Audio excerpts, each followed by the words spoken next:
Baik mas, masalah sapu ya mas, nyapu. Nah, aku wong biyen iku nyarani ora oleh nyapu bengi-bengi ya. Gitu ya. Nggak boleh nyapu malam-malam. Nggak tahu sih kenapa, pokoknya Pantangan lah. pantan, pamali, seperti itu. Itu kenapa mas? Ya kalau secara logika sederhana gitu ya. Malam itu waktu apa? Istirahat. Lelah itu lebih terasa ketika malam hari. Kalau secara umumnya kurang efektif dan efisien kalau nyapu rumah malam hari kan gitu. Apalagi nyapu halaman malam hari.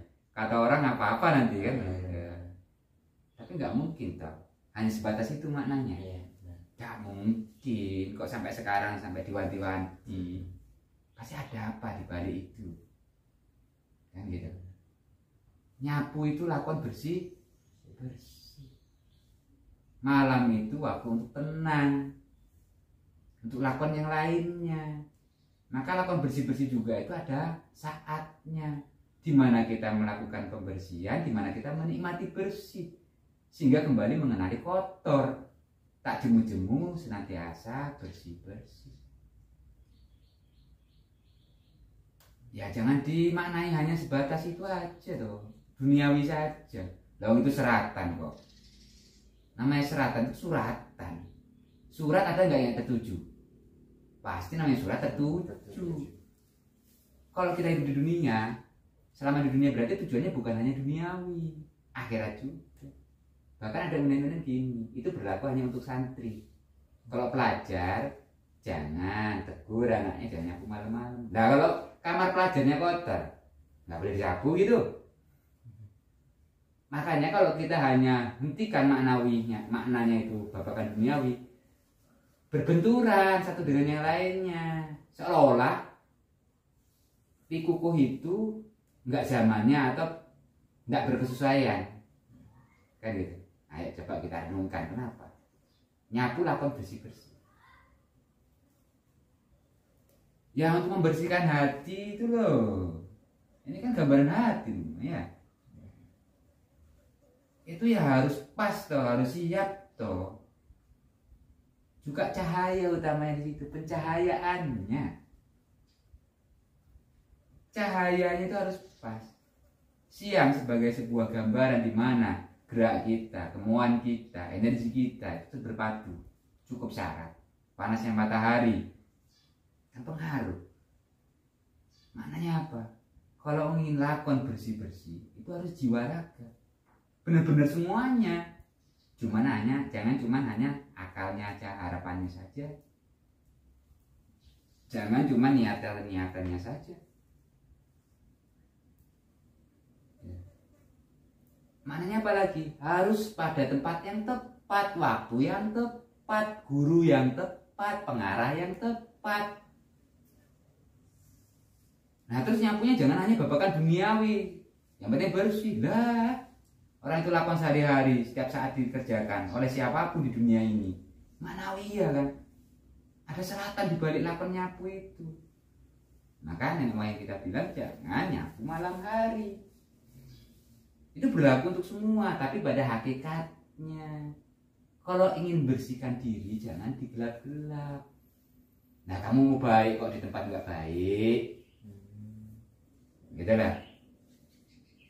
Kamu pengen bisa, misalnya keahlian mebel, tapi kamu itu tempat kumpulnya di bengkel, nyambung enggak? Harus pas. Kenapa kok diidentikan? Itu hanya berlaku untuk pelajar, nggak boleh nyapu malam. Karena pelajar itu harusnya kayak pikukuk, kayak kaweruh, sugih kaweruh. Harus mampu memecahkan itu, jangan ditakuti, malah ditinggalkan, gak nemukan intisari, bahaya.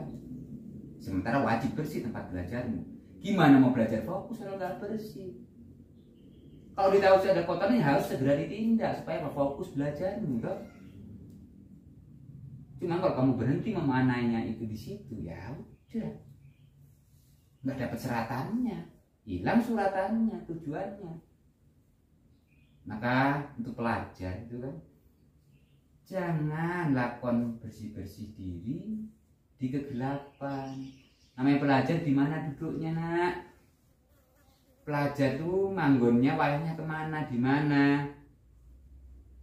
Itu kan lakon bersihkan otak dari kebodohan, kebebelan, ketidakmengertian.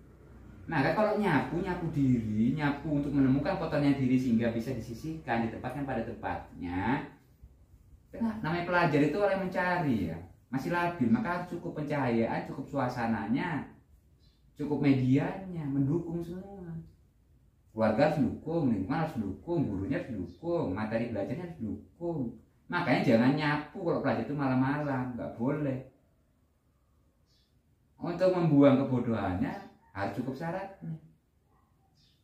Sambil merenung pelajar bersihkan, gimana mau enak saya kalau kotorannya banyak. Gimana ya saya itu mau bisa pinter kalau disuruh belajar aja payah. Kan gitu. Tapi dengan cahaya yang pas, suasananya pas, karena labil pelajar itu. Beda.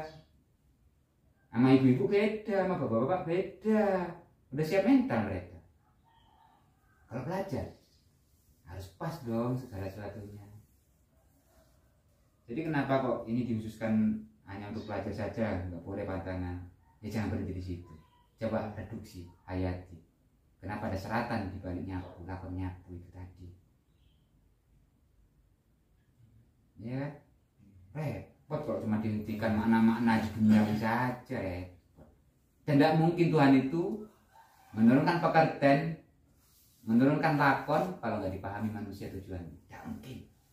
Hanya sebatas itu aja tanpa jawaban. Tidak mungkin. Semua ada jawaban mengarah pada Tuhan.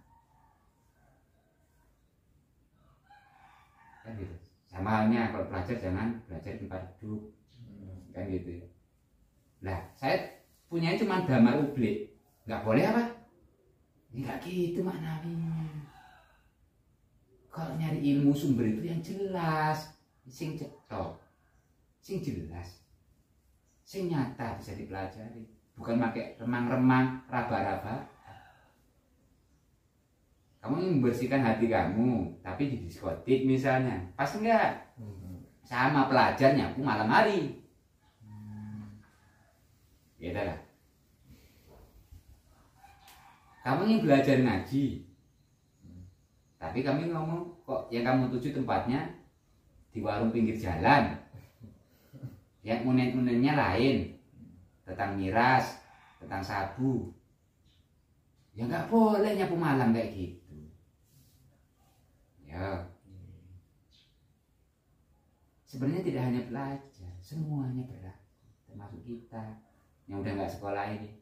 Bahwa kita ini pelajar loh sampai mati, senantiasa belajar. Pelajar kan lakop julukan. Nah sekarang dipersempit mana pelajar itu, anak-anak umur SD, SMP, SMA, mahasiswa. Padahal kita saja juga belajar kalau tidak sekolah. Lah kalau hanya untuk pelajar, kapan kamu berhenti jadi pelajar? Udah berhenti kan? Secara lakop iya, nggak sekolah lagi, tapi belajar nggak kamu sehari-harinya? Ngaku aja. Belajar kan? Nah kalau dilakukan untuk pelajar berarti berlaku untuk semuanya. Jangan persempit makna. Kita belajar itu dari ayunan hingga mati loh. Semua yang masih belajar, lakopnya pelajar, jangan persempit. Dan tidak mungkin Tuhan itu ngasih unen-unen melalui makhluknya dalam bentuk misalnya kuku-kuku nenek moyang. Ya, tidak mungkin ngasih itu semua kalau tidak untuk dingerteni bagi manusia kita, untuk lebih yakin lagi pada rohnya, untuk lebih paham lagi lakon dunianya, dinuju untuk akhiratnya. Nggak ada yang misteri, nggak ada yang sia-sia yang Tuhan ciptakan, apapun itu.